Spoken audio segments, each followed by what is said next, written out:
après avoir procédé aux consultations prévues à l'article 12 de notre Constitution, j'ai décidé de vous redonner le choix de notre avenir parlementaire par le vote. Je dissous donc ce soir l'Assemblée nationale. Cette décision est grave, lourde, mais c'est avant tout un acte de confiance. Confiance en vous, mes chers compatriotes, en la capacité du peuple français à faire le choix le plus juste pour lui-même et pour les générations futures. Confiance en notre démocratie. Que la parole soit donnée au peuple souverain, rien n'est plus républicain.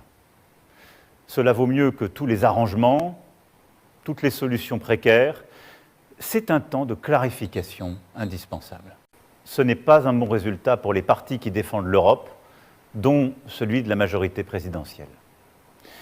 Les partis d'extrême droite, qui ces dernières années se sont opposés à tant d'avancées permises par notre Europe, qu'il s'agisse de la relance économique, de la protection commune de nos frontières, du soutien à nos agriculteurs, du soutien à l'Ukraine, ces partis progressent partout sur le continent. En France, leurs représentants atteignent près de 40% des suffrages exprimés. Pour moi, qui ai toujours considéré qu'une Europe unie, forte, indépendante et bonne pour la France, c'est une situation à laquelle je ne peux me résoudre.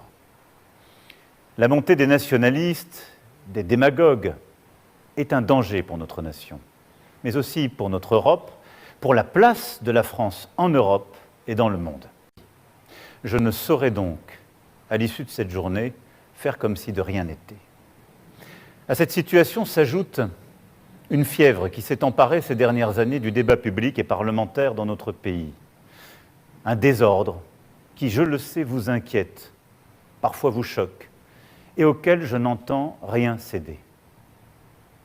Or, aujourd'hui, les défis qui se présentent à nous, qu'il s'agisse des dangers extérieurs, du dérèglement climatique et de ses conséquences, ou des menaces à notre propre cohésion, ces défis exigent la clarté dans nos débats, l'ambition pour le pays et le respect pour chaque Français.